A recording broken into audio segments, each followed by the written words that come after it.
Hello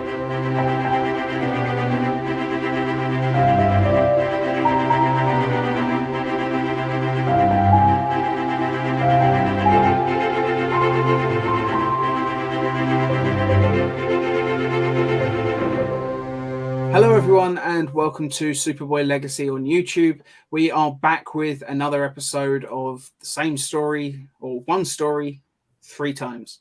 The title keeps changing, but hopefully I at least kept it consistent in the thumbnail. But this is a series that we're doing where this is the 3rd part, and it's all about the fact that the Adventures of Superman with George Reeves, Superboy and Lois and Clark all did episodes wherein Superman goes to stop a meteor and loses his memory as a result of presumably just the impact. Yes. So, he loses his memory. It's just a fun story, and it's interesting looking at just how they did things differently. We were going to record an episode of this each week for a while, just as a fun little mini series, but we were having so much fun after recording the first one that we decided just to go straight into recording the second, and now we're just going to do the 3rd and probably the 4th and final part 2, which is why our clothes don't change and why my bottle behind me, hasn't moved in this entire time. But yeah, so Lois and Clark all shook up. Now, they had, before we actually go into it and do commentary on this episode, Lois and Clark had kind of an advantage in this, in the fact that they had twice as long to tell the story. Yeah. Obviously, The Adventures of Superman is only a 23-minute show, something like that. Half an hour, maybe. I don't know how the commercials worked back then, but Superboy is only about 22 minutes long. And obviously, Lois and Clark, the full episode is 46 minutes long. So they had a little bit over double the time required to actually tell the story. I think in some ways they use this to their advantage, but there is a sort of B plot line that goes on in this that I think honestly should have been cut. But we'll get to that when it comes up. Yeah, we will get to that when it comes up. But needless to say, it's the reason why I'm not a fan of Cat Grant in this series. But yeah. As always, if you're going to be watching alongside us as we give commentary, this is not like a typical reaction video you'll see on YouTube. You will need your own copy of the show to watch alongside us. The show, thankfully, is on HBO Max, or you can watch it on your DVD. However it is that you choose to watch this episode, watch alongside us. We'll count you in with a 3, 2, 1, play. And when I say play, go. So get ready. And 3, 2, 1, play.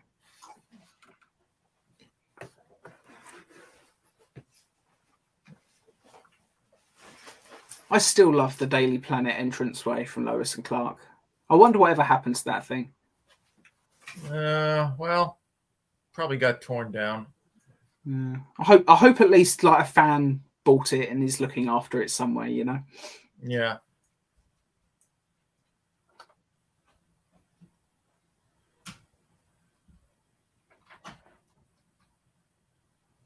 It's interesting how this show actually started with a pre-credit sequence, to set up the episode. I think it's, I think it's something that a lot of shows really benefit from these days. It's a good way to set up the story and to make an impact. And now this is interesting with the shadow going across the whole street, because obviously Panic in the Sky, with that conversation at the start with Lois and Jimmy and Perry, it's almost like they had the budget version of it and Lois and Clark have gone a little bit further in showing it, but it is more or less the same thing. You can see where the influence is coming from. Yeah, I love that part where he stops the car and then jumps back a few seconds later. It's a little clunky, though. It's a little clunky, and you'd think the driver of the car would be like, "Are you Superman?" Yeah. I mean, I know I would be living in Metropolis if someone just stopped my car like that. Yeah.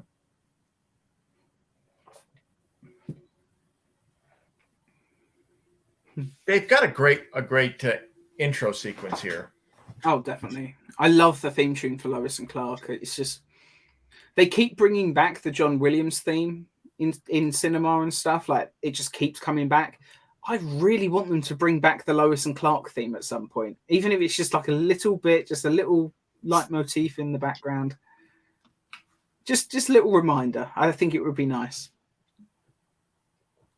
Now, it would be cool if Superman and Lois did it, since they've got a title that's so close. Yeah.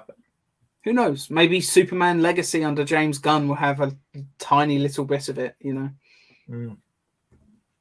Maybe they'll do what the MCU did with Spider-Man, and when they have the Marvel logo at the start, they'll just make it the old Spider-Man theme tune. They could put it in there and it wouldn't distract too much. Yep.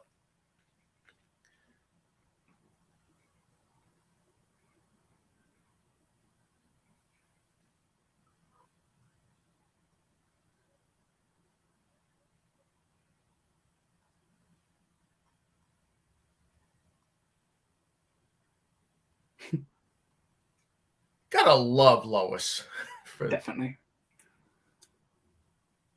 And you know, some people say they didn't like in season 1 how she was all about the romance novels and stuff like that, and she should have just been all business. But I don't think a strong female character has to abandon femininity like that. Right. The fact that she's into all those romance novels just added some complexity to the character, and it's one of the things I love most about Terry Hatcher's Lois Lane. And moments like this where she's like pushing people out the way to get to the phone booth, it's like, you know. Well, that's she's awesome. That's a trope of, you know, reporters, you know. Mm. You know, it just shows that she's an absolute pro. Yeah, and of course, remember this is it's at the beginning of the cell phone launch. Mm. So, I mean, running for the payphones, you know, you can see. But I mean, now it's kind of a trope that's disappeared these days, but it's one that I do like. Yeah. But, you know, I mean, if they did this scene now everybody's running out, everybody's on their phone immediately. They wouldn't even be on the phone, they'd be tweeting or something. Yeah. Story by Jackson Gillis. Directed by Felix Enriquez. Can't say I'm familiar with either of them, but they did a good job with this episode.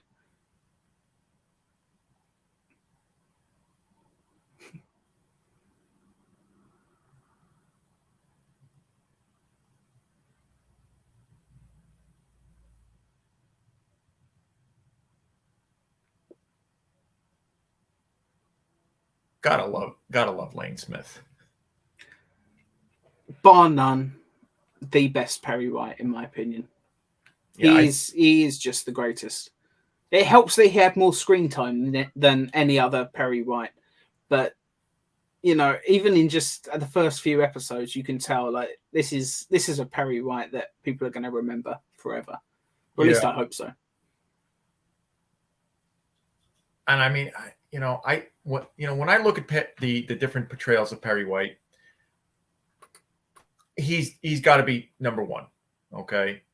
And I think tied for 2 is, you know, John Hamilton and Jackie Cooper. You know, granted, Jackie Cooper did not have as much screen time as some of the others, but you got his personality in just that little bit.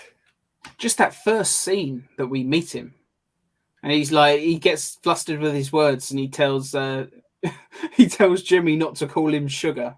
It's like, yeah, which we all know he screwed up the line. Yeah, but it's great. Yeah, he was supposed to be saying, "Don't call me chief," and you can see it on Jackie Cooper's face, like, "Oh crap, I screwed up the line." But they left it in. I don't know if that was in the script or not, but you know, just great. I also liked Michael McKean a lot in Smallville. He only had a few appearances as Perry White in that, but Michael McKean was pretty damn good. Especially in his first episode where he's not the chief yet. He's sort of a down on his luck reporter. He's an alcoholic. He was a tabloid TV reporter. Yeah. Like a hard copy style show. And I thought he was great. I thought he was really good in that.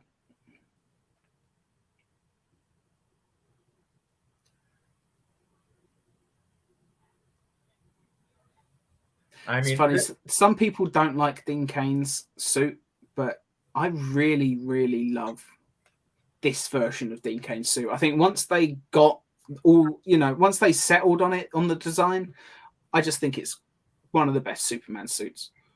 the only thing I don't like about his suit is the boots. Superman's boots are supposed to have that notch at the top. Just yeah. It's, to me, the notch in the boots is only really as important as like the round oval buckle on the belt. The fact that it's a square in this, doesn't bother me so much. But again, they've established that this meteor might be too much even for Superman, and yet he's still going to try. It's just, it makes the same point that Panic in the Sky did. Like he knows he might not, he might not be able to come away from this, but he's still going to do it. Absolutely.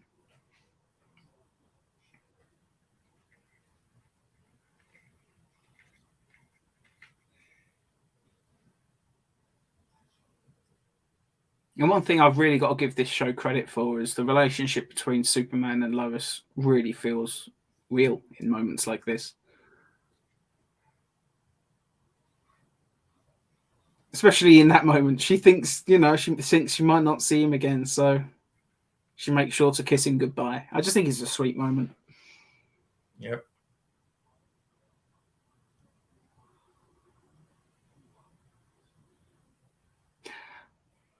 Don't know how that will work when you're in space.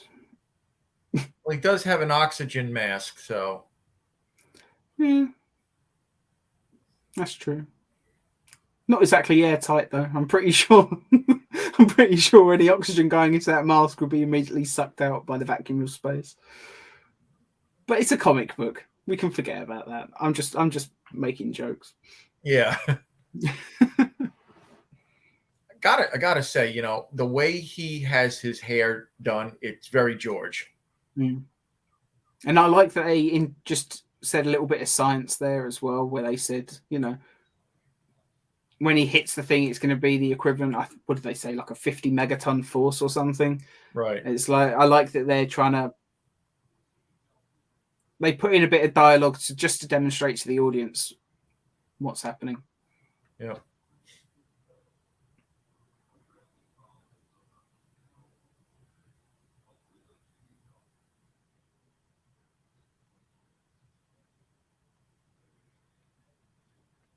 And that's a very Superman thing. That sequence right there is the often reused sequence from the show.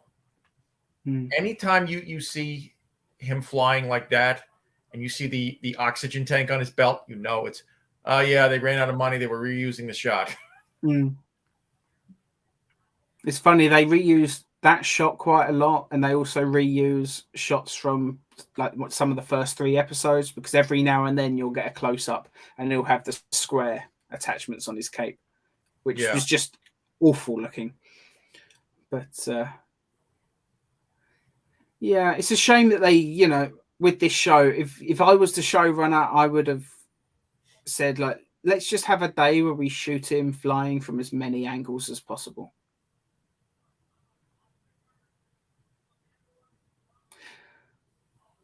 Yeah, the explosion doesn't look awful. I know I'm comparing it to Superboy now, but I do think the explosion in the Superboy episode was slightly better. But I think the sequence of him flying up to it in this is a little bit better than definitely than Gerard's. Although it is weird with Lois and Clark, how whenever, like a lot of the time when they cut to the visual effects shots, the aspect ratio on Superman is wrong, so he looks a little bit stretched. I don't know, maybe that's just, I don't know if that's a British DVD thing or if that's just on all media, but sometimes it looks like he's like Superman was shot in 16:9 and then stretched to 4:3.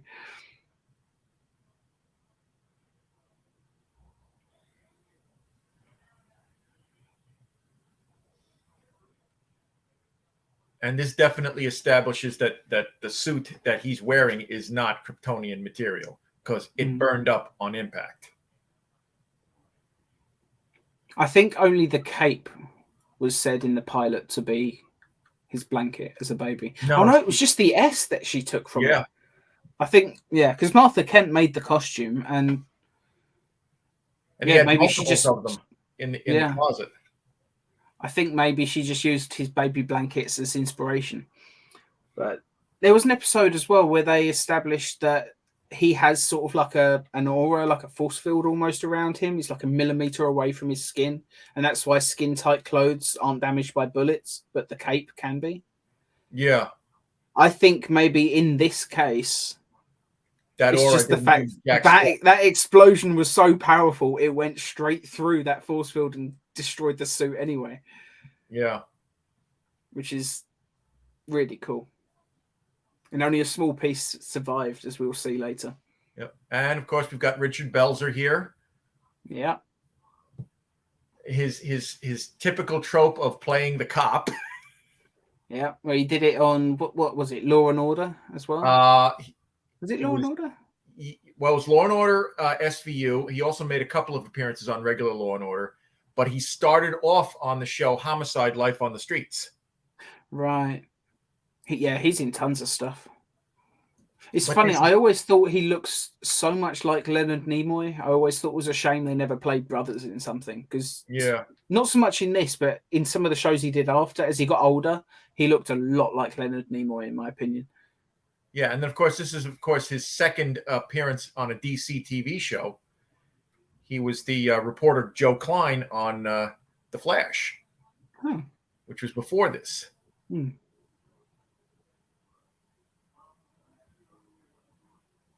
Well, maybe when we have Inspector Henderson in season 5, maybe we'll put him in the role. He'd be a decent enough Henderson. Well, that's what he's playing right now. Oh, he is playing Henderson now, is he? Yeah. Well, that's cool. Well, we'll just keep that then. As we do with all the other characters that we like.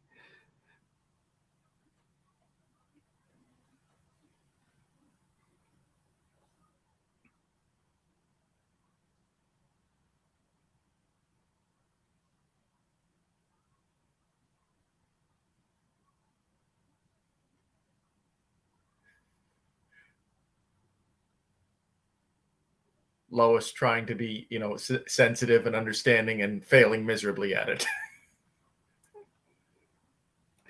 I think the thought counts. She's doing fine.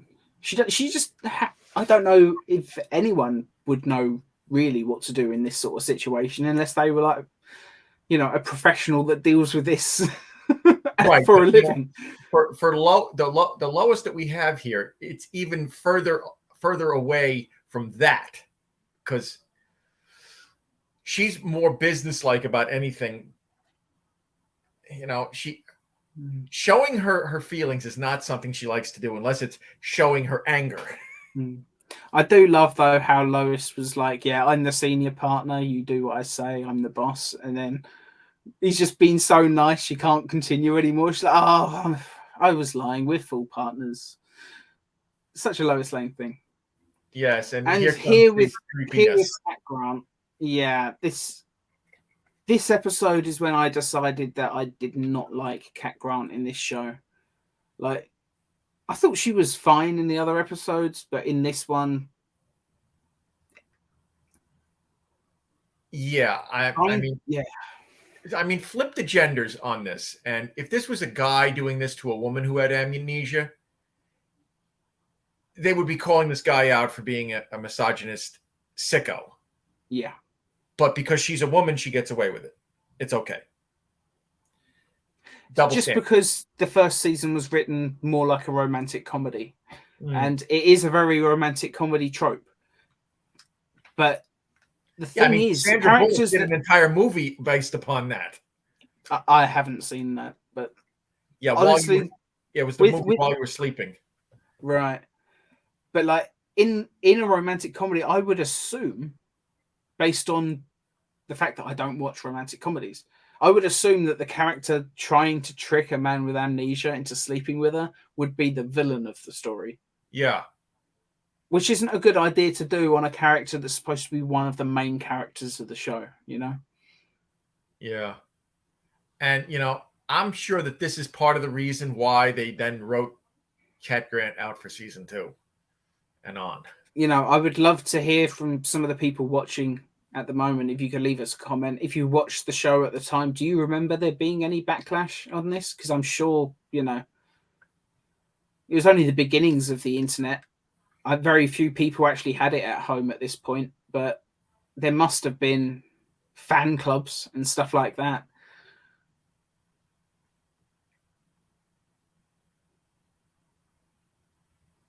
Yeah, I think at the time it's All right, that was actually funny. One of my favorite moments from the episode.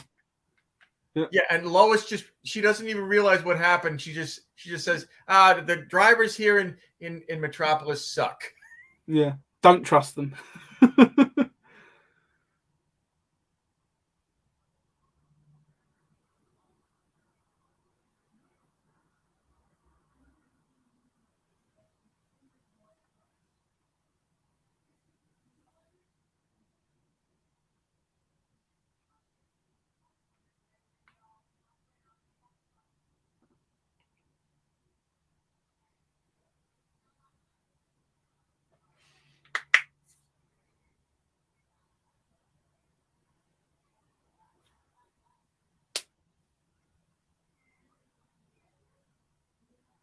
You know how I always say that Lex Luthor was it? I always felt like Lex Luthor was in less episodes than he actually was. I think it's because of episodes like this where he's not really making. He's not in it much, but you have like small things like there at the interview, you had like the Lexcom microphone. So even though he's not in the scene, his presence is felt. Which is weird because I think you can only see that detail now because I'm watching in HD. Yeah. Kind of to go back to the whole Cat Grant thing here. I mean, Lois overheard what she was doing. And yeah, she did kind of take Clark away, but you don't have that scene, which would have been like, if I know. I would have liked to have seen Lois like chew her out over that. And she'd be like, "What the hell are you doing?" Yeah. Like, what are you some kind of freak? Like, what's wrong with you? Like, just something. Yeah, or even her just saying to Clark, "Don't believe a word she's saying." Yeah. She could literally just say, she's been trying to get you for months at this point. You're not interested. And to be honest, you could tell Clark was uncomfortable in that scene anyway. So it's like... It's almost like instinctually he knew that she was lying. Yeah. Gotta say, John Shea was very, very... He's very good as Lex for this show. I agree. He's super underrated in the role. He's very, very... He's not creepy. He's more sinister, even when he's smiling. Definitely. He's charming, yet there's something there. And it's like he's a charming man, and usually people gravitate towards charming people. But there's something under that charm that just sort of makes you go, yeah, you should probably keep your distance. The only one who doesn't seem to realize it is Lois Lane. Because let's face it, even Clark sensed something was off about Luthor even before he knew in the pilot that Luthor was behind the sabotage of the rocket and all that. He was already suspicious of him. I still love that sequence from the pilot when he confronts Luthor. Yeah, if you need me, all you have to do is look up. Yeah, and that's just a play on what Luthor had said earlier. I always like the fact that everybody has to look up to see me. Yeah. So proud he's got the tallest building in Metropolis, and now it doesn't matter. He could build it twice as high. He's never going to be further up than Superman. Yeah, that pilot episode was great.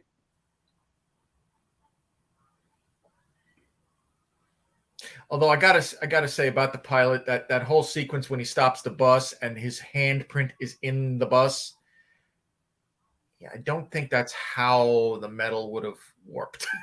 It probably would have been closer to what we saw in Smallville when Clark stopped a bus and the entire thing went around his whole body and crumpled. Yeah. But it's a nice moment. And I think Supergirl even did a copy of it in one episode, if I remember right. I think she held onto, maybe it was a wing of a plane or something, and her hand left a handprint the same way. Yeah. It's a nice visual, you know.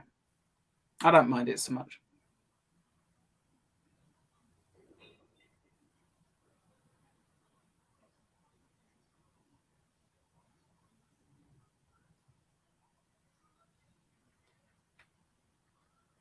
I mean, this sequence right here, it's just building, you know, the interaction between Lois and Clark. Mm. You can tell that, you know, she may think she's in love with Superman, but you can tell she's falling for Clark, even if she's fighting it. Yeah, it's like, it's, you know, every woman says they want the bad boy, you know, and while he's not a bad boy Superman, he is Lex is, and she almost marries the guy. Well, yeah. That's the bad boy in this situation. Like Lois is a woman that doesn't know what the hell she wants. She literally goes for the ultimate good guy, the ultimate villain, and then finally Clark, who's like sort of, yeah. I love this scene. And I love that even though Perry was sort of dismissing Jimmy's ideas earlier in it, he's actually gone out there to help search with him. Like,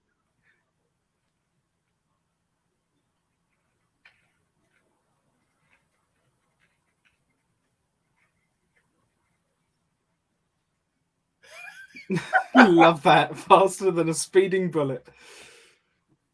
Season 1 had just... Oh. I know there's some people that say season 2 is better because that's when it got more comic booky. But for me, the writing in season 1 is just so much stronger. You gotta love Eddie Jones and Kay Callan as Ma and Pa. Yeah. That's the only thing when we're writing our season 5 that I think's a shame. Because I do prefer them. But I'm sticking with the Superboy casting. Maybe we'll find something else for them.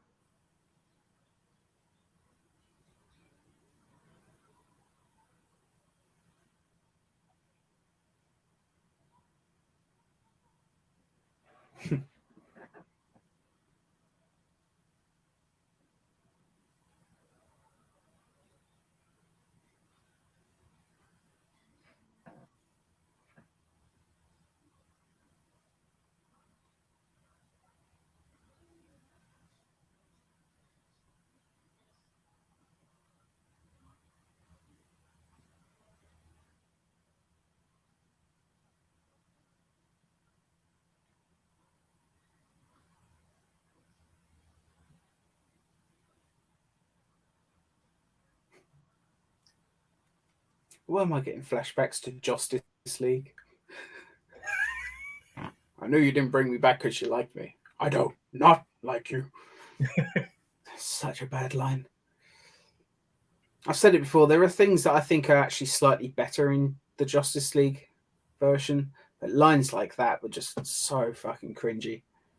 Yeah. It's why overall I think Zack Snyder's Justice League is the better version, but it's not to say I think it's a great movie though. If they could take both versions, merge the good stuff from one into the other, you'd have a perfect movie. Totally. It's the same with Superman 2. There are things in the Donner cut that are better than the Lester cut. Yeah. And vice versa. You know, I'd love to see a combination of the two. And I think I do have a fan edit that did that. I think it's called the Richards cut because obviously they were both Richard. Yeah. But, yeah. Seem to remember it was pretty damn good. So if the editor of that fan edit happens to watch, as unlikely as it may be, you did a good job.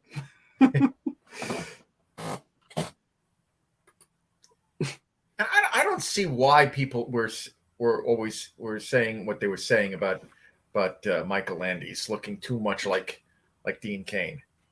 Well, he said when I interviewed him, it was the studio thought he looked too much like Dean Cain and Terry Hatcher. Like, apparently some audience members were like asking if he was supposed to be their son or something. And it's like, well, why would you change your show just based on the opinion of people who are clearly idiots? Yeah. Like, forget about them. If they're that stupid that they can't even, I mean, visually, Justin Whalen, he looks okay. He looks more like Jimmy, but yeah. Michael Landis was great, especially in episodes like this. Yeah, I mean, Justin Whalen's acting was not that great. No. Well, I think some people think that Michael Landis maybe didn't have the range to do some of the stuff that Justin Whalen later did. But I've seen Michael Landis in a bunch of things, and the guy's got range. Yeah, he totally could have done it. He just needed the writing. It's not like he can just show up on set and start making up all of his storylines. He has to do what he's directed to do. And here's Lex being sleazy again. Yeah, trying to get her into his underground bunker so they can repopulate the Earth. Of course, that's his first decision. Like, he's not going to focus all of his efforts on stopping the meteor, because he definitely could if he wanted to. He's just determined to survive underground. Yeah, and he just wants Lois. Yeah. Saying that, I would love an underground bunker. It would be my dream home. If I could get like one of the vaults from Fallout, I would love to live in a vault. I'm probably quite strange in that, to be honest. I'm not sure there's many people that would prefer to live underground. I don't know. It would be a nice place to keep our comic collections. Oh, yeah.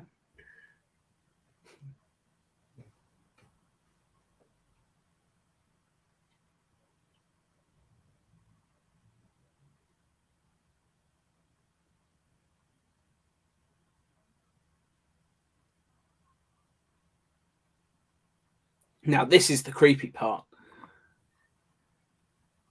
But it's bloody clever idea, though. It's literally this. It's just the set as well. Yeah. They just changed the corridor outside. But, here's the thing about this scene. This is very, very similar to the scene from Superboy's episode, The Jewel of Technical, when Lex tells Lana that he's been keeping tabs on her and he knows exactly what she likes. Yeah.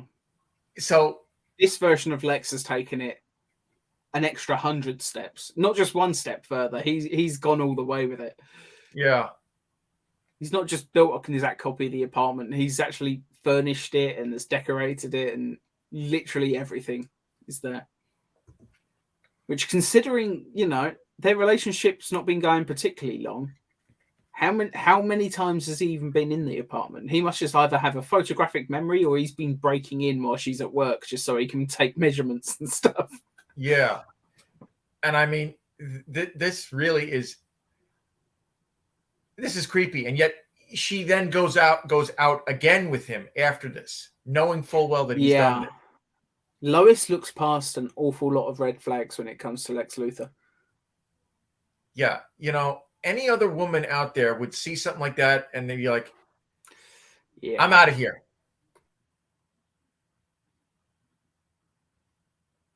But, I mean, talk about, creepy moments in this episode. You got Cat Grant trying to seduce a man with amnesia because she feels like that's the only way she's going to get him. Yeah. And Lex Luthor, it probably is, because Clark can see that Cat Grant is definitely not his type. Yeah. She almost tricked him in that one episode when he went to her apartment and she comes out wearing her college sweater or something. And he thinks, oh, this is the real Cat Grant. And for a second you think, oh, maybe, or at least he thinks maybe actually she could be my type. But then he realizes that no, she's manipulating him. She's wearing that because she knows that that is probably what he wants, being from a small town. I forget, was Perry just playing with his old baseball card collection, or is this the Elvis baseball cards that were put out in the 60s and 70s? I don't know. I think they're just baseball cards. Mm. I think it's just another aspect of his character, which is one thing I do applaud Lois and Clark for. They had a load of cool stuff like this. It's like, Perry is into Elvis and now apparently also baseball cards.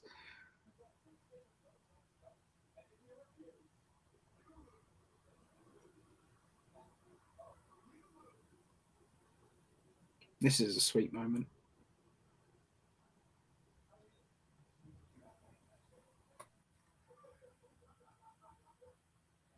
Shows that, he's like a father figure to Jimmy.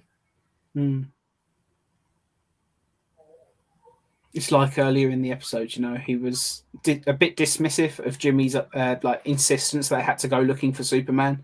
But then when you see Jimmy going for Superman, Perry's with him. He actually joins him on that search. It just shows how much he actually cares, and he does see Jimmy as sort of the son he never had. Yeah. Obviously, T.J. White never existed in this universe. Though he does have a son in the series, which we don't get to see until I think it's season 4. Yeah. Is he much younger or something, or is he older? Or he's just not in the newspaper business, I guess. He's not in the newspaper business. He's actually he's a con man.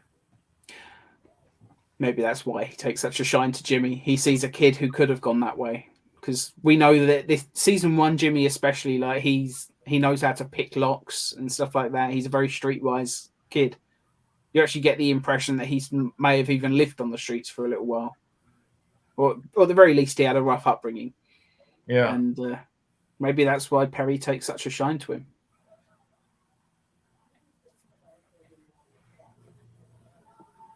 Love this scene.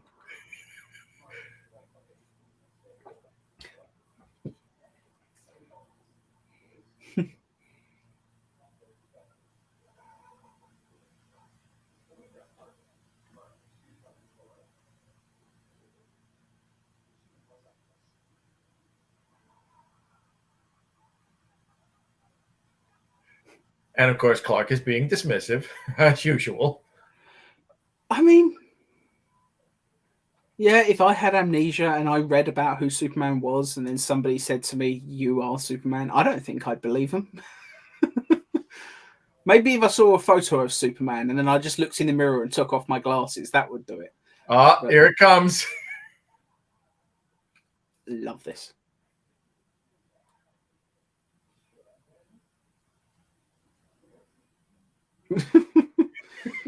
Can you imagine if that was the moment that gave Jonathan Kent his heart attack? Yeah. Oh, that would be awful. Yeah, then they'd have to call for an ambulance. Yeah. And then the paramedic is asking, "Well, how did your father have the heart attack?" "Well, he was hitting me with a baseball bat." "Why?" Well,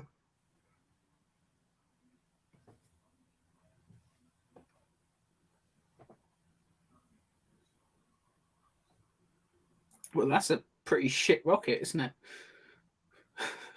Yeah. It didn't even hit it and failed to stop it. It missed it entirely. It's about 5 miles across. Yeah. I hate to say it like this, but it must have been made here in the U.S. Yeah. But again, is Luthor Corp not doing it? I mean, Lex Corp not doing anything? Or maybe I guess he built the bunker, but or maybe he built the rocket and purposely made it so that it would fail. I mean, Lex is evil enough. Like if he thinks that there's actually a good chance that starting over would be a good move for him, I could see him doing it.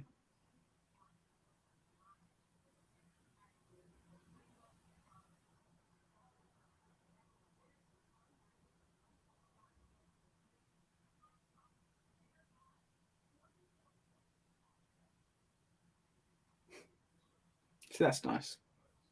He's going to partner him with Lois for a bit. Yeah.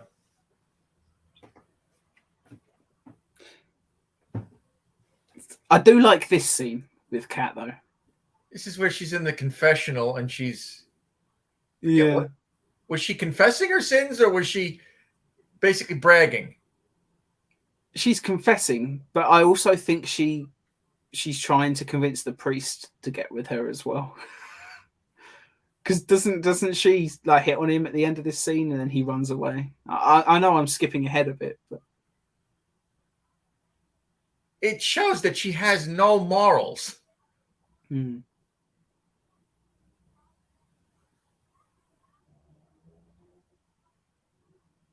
Which I can see her being a gossip columnist, not having any morals. But the things that she's been doing all episode are just making it that much more disgusting. She does seem genuinely remorseful at this moment, though. Like she is, you know.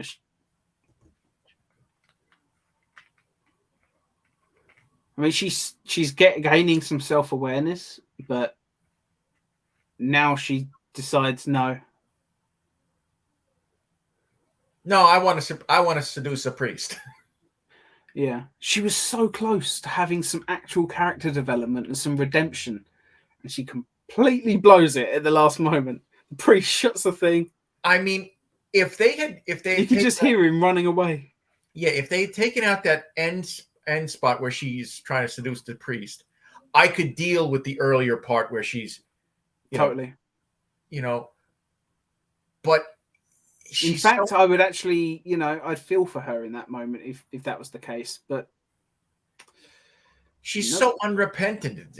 That's why it's so bad.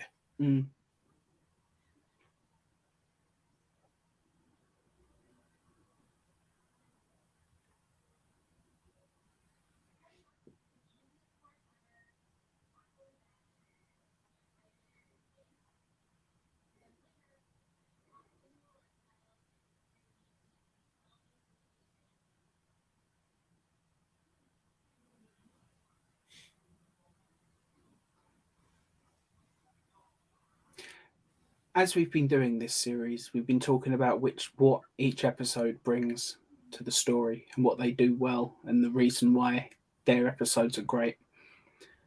It's the little character moments like this scene right here that I think Lois and Clark does the best out of any of them. Yeah. It's heartbreaking in every moment, but yeah. And it is kind of inspiring to see, characters that they think they're going to die and they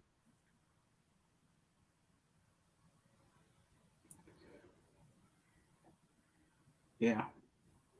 Lane Smith and Terry Hatcher's performance in this scene is just wonderful. You got two very, very talented actors here, and I think I'm not sure if Lane Smith in particular.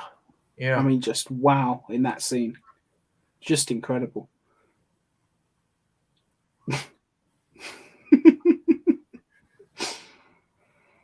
And then we cut it into some comedy. I think it's good.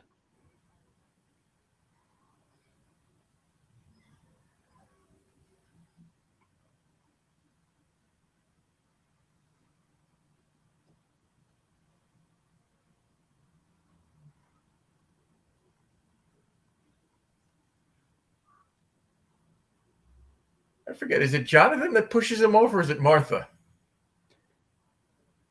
I don't remember. This would be interesting. I'm gonna say Jonathan. I'm gonna say Jonathan's gonna do it.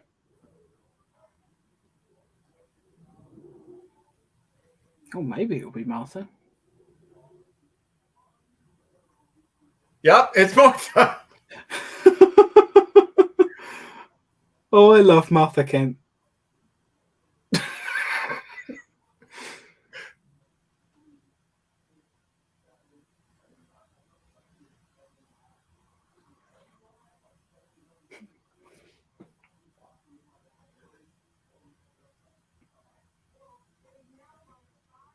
Have a little bit of comedy, and then it's going to lead into a great character moment between the two of them.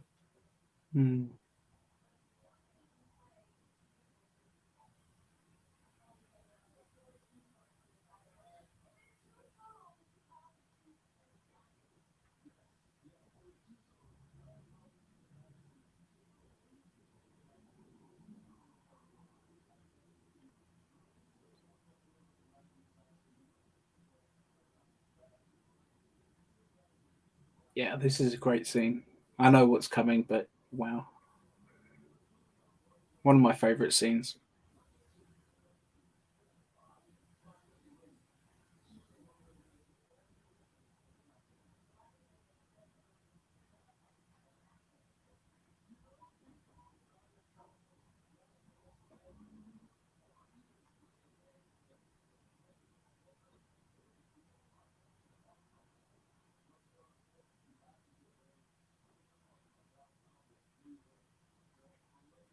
And the music is just perfect as well.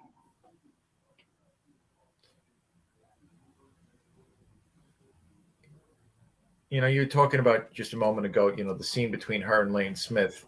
You know, this scene is so great too. I mean, she can be very dismissive of Clark at times, but not when it counts. When it counts, she's 100% there for him. And it says a lot as well that in the moments before she actually thought she was going to die, it's Clark she wanted to go see. It's just a shame it takes until season 2 for her to realise just how much she cares for him.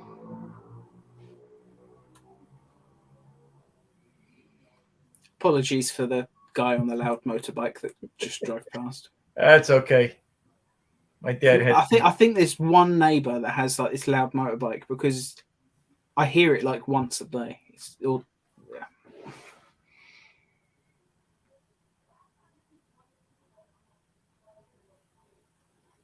I mean, this is a great scene right here. Just him ripping the shirt off.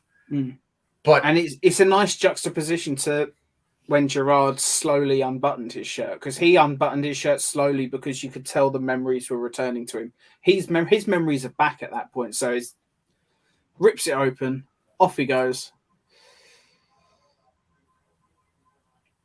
I do think he should have tried this in the first place, though. Instead of trying to just blast into it to destroy the thing, he should have just tried to catch it and push it away from the beginning. That would have been so much easier. We could have saved so much trouble.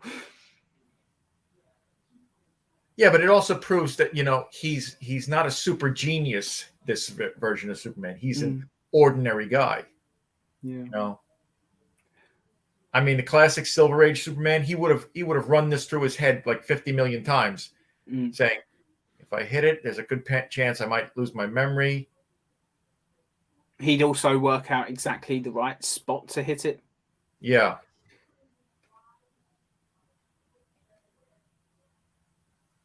Well, I think we can. I think we can blame a girl for trying. Yeah. Considering she almost had a moment of self-reflection with the priest. Yeah, but then she has to degenerate it into, hey, Father, you want to go and do something?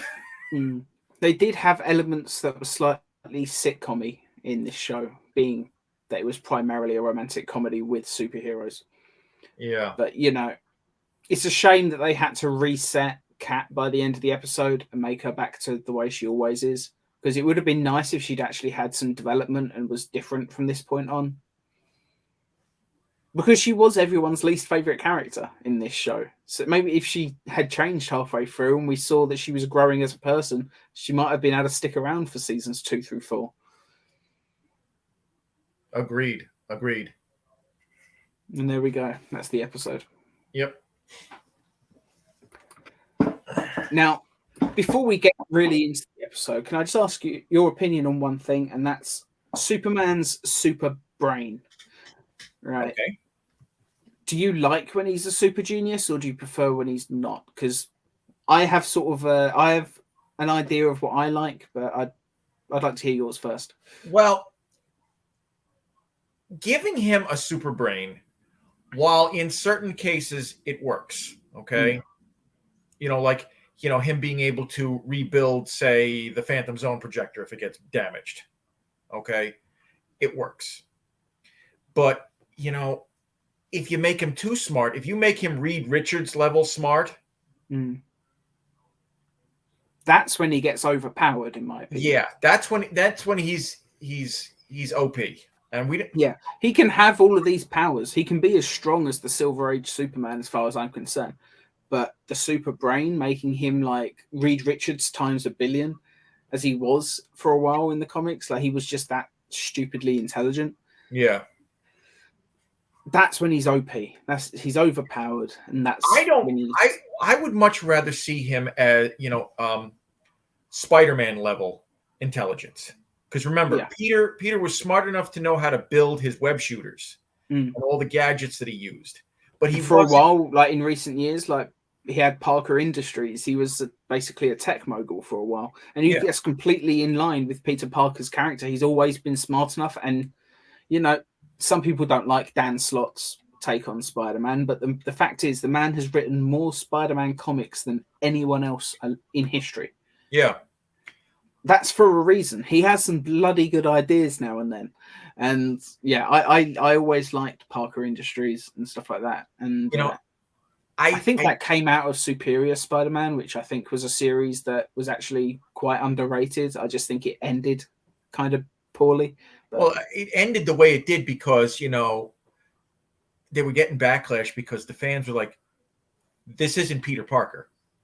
That's the point. This is Peter Parker. They wanted Peter Parker back. Just be patient. He's coming. Like, we're having all the stuff where we see Peter like fighting in his consciousness. Just keep that stuff going for a little while. I don't want to talk too much about Superior Spider-Man, but it's the Dan Slott thing. I just think, he had some really good ideas, and I think making Superman slightly intelligent like that is a good way to look at it. Should I tell you I'll just quickly tell you how I sort of would write his intelligence. Okay. He's not like a super genius. Like if you ask him like physics problems and all of that, or super complicated math formulas and all the stuff that Lex Luthor can do, all the scientific stuff like building robots and stuff, I don't think he's got that in his brain. I don't think he's intelligent enough to just work that stuff out for himself. But I like the idea that he thinks in super speed. So even though he can't work it out for himself, he can read a book on it and know what to do and retain some of that information just long enough to use it. That would be it. It's like the Flash. Yeah, it's like that scene in A Road to Hell from Superboy.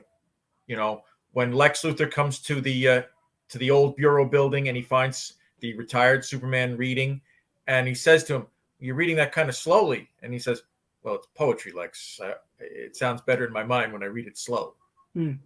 Okay. Yeah.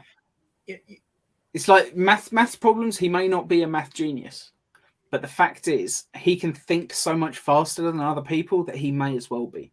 It's just whether or not he wants to put the time into it. Like there are some people that are so good at math, like they can literally just you throw a problem at them and they can just throw the answer straight back at you. He's not like that, but he might appear that way from the outside just purely because he's working things out quicker. Like he's not a super genius. He's got more time to think about things. That's all. It's just a matter of time, perception. Yeah, and for us, it's only a matter of a couple of seconds. But for him, that couple of seconds was like an eternity. Yeah, it might have taken him, from his perspective, a good half an hour to work out the answer. But to us, he did it quickly. That's he's not a Lex Luthor level genius, but he's just got a bit of an advantage. Yeah, and I like the idea that of the way John Byrne represented him, and it's very evident in the 3-part story when they're dealing with the Phantom Zone criminals from the Pocket Universe. And he goes into the now deceased Superboy's laboratory underneath the remains of the Kent farm, and he says, "Wow, I'm a hand at building things and technology, but this is beyond even what I can do." Okay, that's the thing. The Silver Age Superman could build anything. Like he was just, but you can still explain it away, like rebuilding the Phantom Zone projector. Maybe he's not smart enough to do that on his own, but Jor-El probably has instructions for him. Yeah, that he can relay, and he can hold on to that information just long enough to build the thing. Yeah, but he's not smart enough maybe to retain that information for later use. He would have to look at the instructions again. Yeah. I like him being, and I hate to say it like this, but above average intelligence, but still a regular guy. Yeah. And why is it that this above average regular guy is always able to defeat somebody like Lex Luthor? He simply has more time to work it out as well. Yeah, he has more time to work it out. Plus, he's been dealing with Lex so long that he's sitting there saying, "This is the flaw in the plan," because he knows Lex. Lex is so conceited that he doesn't think that there's anything wrong with the plan. It's like watching Sheldon on Big Bang Theory. Okay, Sheldon is always saying, "I'm always right. I'm always right. I'm never wrong." And then but he misses the little things. Yeah, constantly. And then somebody like Leslie Winkle will point out, "Here's where your math is wrong," and then he gets insulted. Somebody like Leonard, would say to her, "Thank you. I couldn't figure out what I did wrong. Thank you for figuring it out." Sheldon, it's one of the reasons I can't stand Sheldon Cooper. Well, I liked the first season of Big Bang Theory, but I just.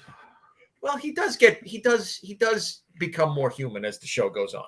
But the point is, it depends on the episode. Like some writers, they'll give him some development, but then the following episode, he's lost it again. Yeah, it's just that's sitcoms, though, isn't it? They have to reset almost at the end of each episode. It's only major life events that stick around. Yeah, but it's this is the way I think of Superman as his intelligence. Yeah, he's not, super genius. He's not Wile E. Coyote, super genius. He's, above average, maybe significantly above average, but not to the genius level, where he can work things out and he can say, okay, this is not going to work here. How would it work? And then he takes a few more seconds and you're like, got it. That's what I like to see. And, the fact that he's able to defeat Lex because Lex doesn't see the big picture. Superman, his brain is always moving, not as fast as the Flash's, mind you, but it is moving fast. It's moving in such a way that he's able to figure out, well, this is where Lex made the mistake. Yeah. I completely agree. I think that's exactly it. And, it's funny as well, because I think after going up against Lex so many times, I think he would start to see patterns in the way that Lex thinks. And because he knows a little bit more about how Lex thinks, every time he meets Lex and stops Lex, I think he gains some extra understanding. And I think that helps as well, because it's like, well, usually this is where he makes mistakes. So I should probably, that's where he's made the mistake this time as well. It's like, because Lex can't be self-critical, so he'll never notice that he always is making the same mistakes over and over. Yeah, and he'll notice it in everyone else, but just not in himself. Because to him, Superman always wins in Lex's mind because he cheats. He doesn't cheat.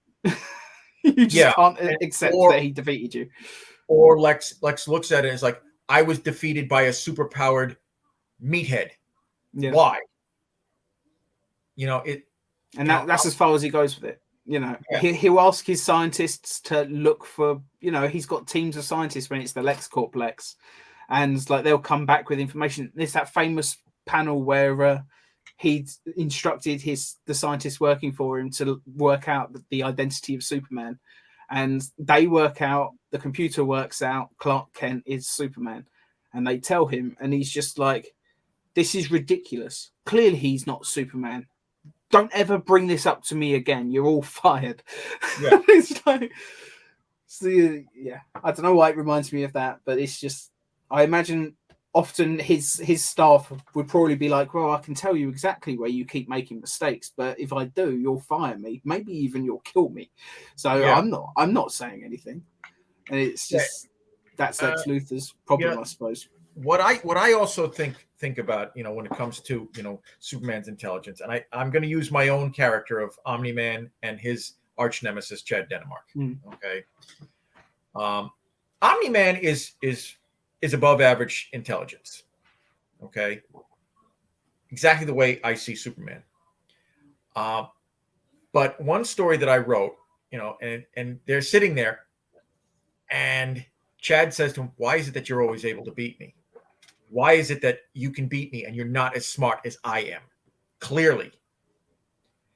And he points it out to him. He says, "Well, you see, Chad, here's the reason. And this is what I've figured out since we were teenagers. Hmm. Your goal is to kill me, right? Right. Okay. What do you do after you've killed me? You're clearly a criminal. You're clearly, you've just committed murder. What's going to happen after you kill me? Are you going to be able to go back to doing what you wanted to do, which is be the world's greatest scientist? No, you're going to be on the run. Second, and he uses the argument of Nazi Germany, of what would have happened if Nazi Germany had won and got rid of all the undesirables. They would have collapsed. Because if you build your whole argument on hate of something, and then once that thing is gone, there's nothing holding you together. Of course.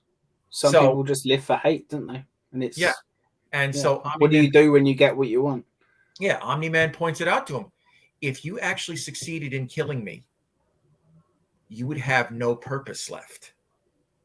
So that's why you always put in these little ways for me to stop you. So maybe Lex is putting the mistakes in there subconsciously. Because he knows if he kills Superman or Superboy, depending upon what we're talking about, he knows as soon as he does it, there's nothing that's going to keep him going. Isn't it the phrase is it the unending battle or the never-ending battle? The never-ending battle. Yeah. And it's maybe Lex deep down knows that's the battle between him and Superman, and that he shouldn't let it end. I mean, it's funny that of all the villains to actually be self-aware enough to work this out, it's the Joker in The Dark Knight. It's like Batman says, like, "Why are you trying to kill me?" It's like, "I don't want to kill you. Like, what would I do without you?" Which just proves that the Joker is far more intelligent than Lex. Yeah, which is actually a really interesting, funny thing. Like, let's face it, if the Joker wasn't quite so insane, he'd be so much more dangerous. Yeah. So much more dangerous. Well, you know the old saying, there's a fine line between genius and insanity. Yeah. And the Joker is that fine line, I guess. Anyway, we're getting really off topic. Yeah. I think we've discussed everything really about this episode that we like and dislike. Our main likes are the character moments, obviously. Well, most of them. The only ones we don't like are the Cat Grant scenes. And the one thing with Lex. And the thing, well, I like that scene with Lex. He's super creepy in it, and I wish Lois could see how creepy it was. But I like the scene. I can see Lex Luthor doing that. But Lex didn't just build that bunker that week. He's been building that for a while. He probably had that apartment in the bunker being built way before the meteor was even spotted. That's a lot of work. I know he has money, but there's still only so much money. It's only so fast that can be built. To go back to the whole her not seeing the red flags here, we could use the line that Tempest used on her later on, which is Lois Lane, the world's most galactically stupid woman in all of history. And at a moment like that, and what happened later in the season proves it. She is so smart in a lot of ways, but there's little things like this that she just can't see past. And maybe that's because she's so into those romance novels that she loves. Maybe let's face it, those romance novels, if you were to actually analyze a lot of the material in so many of those things, it's a lot of those stories that are so wholesome apparently are deeply creepy. If you were to look at it as a real world scenario, super creepy stuff. Yeah. And maybe that's why she sees the romance novel archetype in Lex Luthor, and she can't see past it. I don't know. That's my way of looking at it. But But then we have scenes like the scenes with Jonathan and Martha Kent that I think are great. I love that it was Martha that pushed him off, because I was so sure it was going to be Jonathan. But Well, Martha, you should never, never underestimate Martha, because she is just fantastic.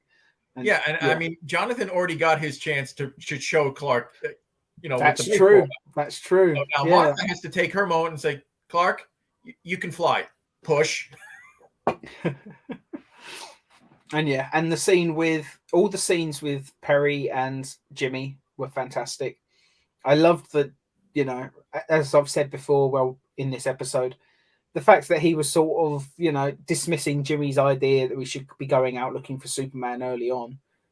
The fact that when we see Jimmy actually looking for Superman, Perry's actually got his coat on and he's gone with him to do it. Like, and I love that.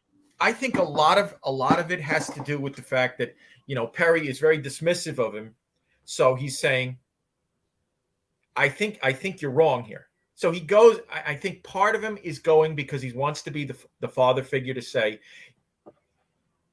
you thought this is what was happening. You were wrong. Here's the proof. But then he goes with him and he sees you were right. And then later on he says, like, your first wild hunch paid off.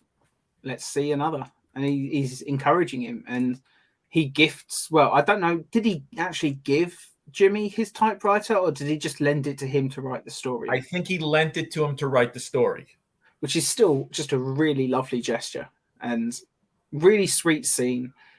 But I think my favorite scene was Perry and Lois in what they thought would be their final moments, almost. Maybe they actually, that scene plays like they think it's the last time they're going to see each other.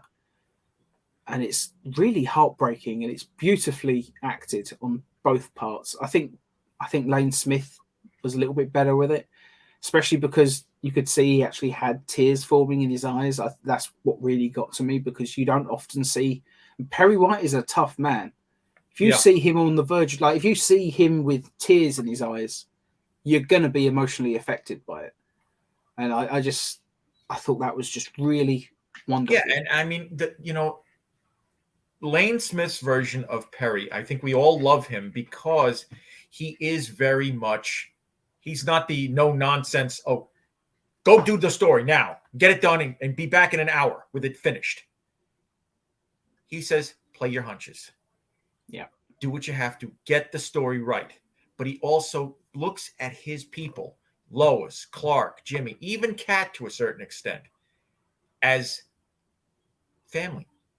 They're surrogate children to him, because he did not have a great relationship with his son, which we didn't find out until the end of the series. Yeah. It's that theme, isn't it? Where, it's the family you choose.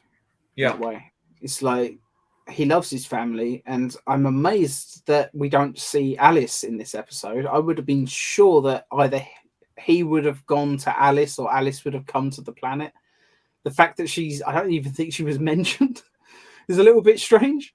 Yeah, we never actually see Alice in any episode of the series. Does she never actually appear?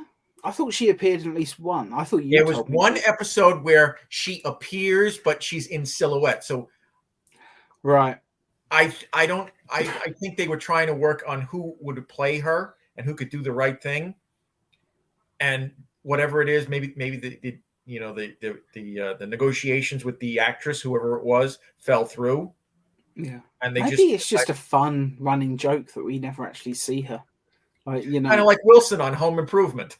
Yeah, you see the top of his head. You only see him from like that much up. Yep. Like, just looking over the fence. I don't know, but it's fine. I wish we'd at least got a scene of Perry having a phone call with her. Maybe he's like, the traffic in town is ridiculous at the moment. I could get in a car right now and drive to you, and I would not make it there in time.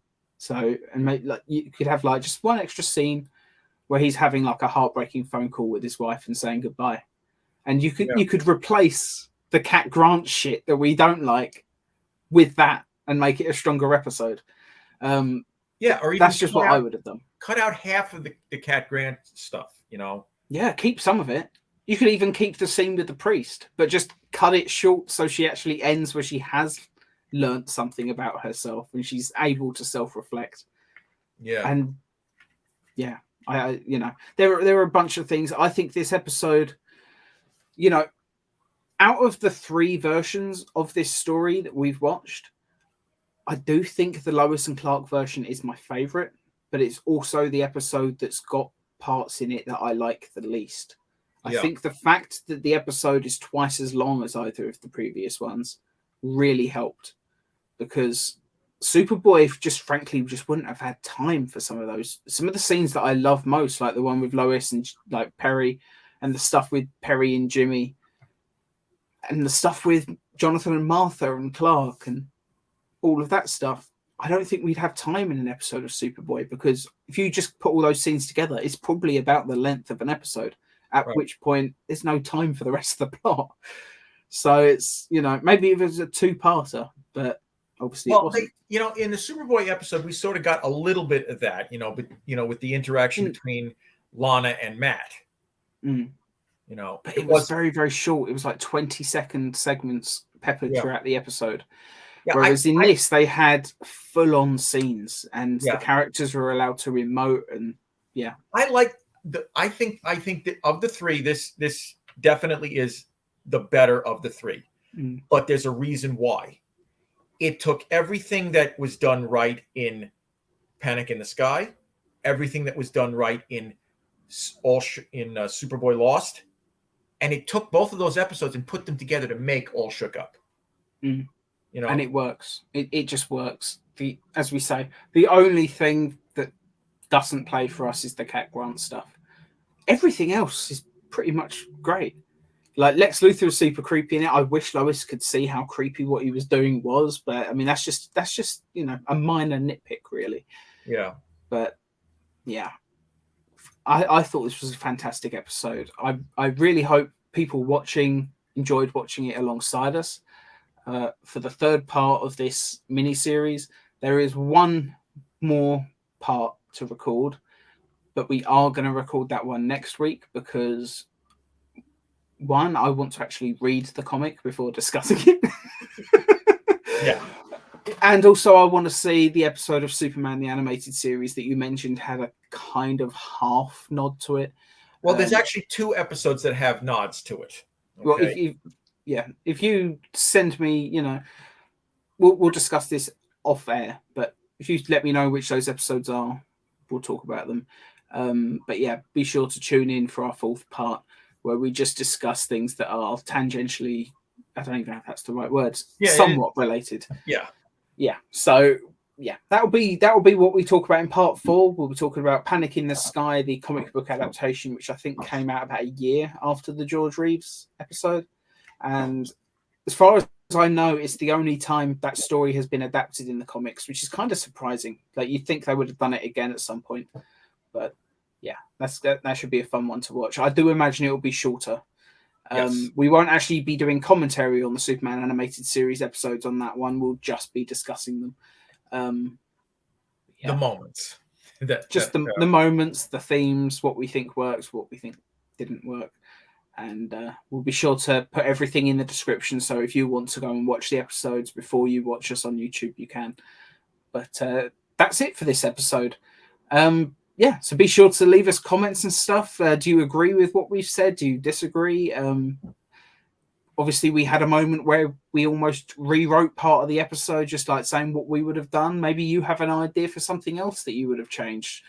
Put it in the comments. We'd certainly love to hear it. We'll, you know, talk back to you and stuff, and yeah, we'll have some fun. Thank you all so much. Goodbye. Don't forget, be sure to like, share, subscribe.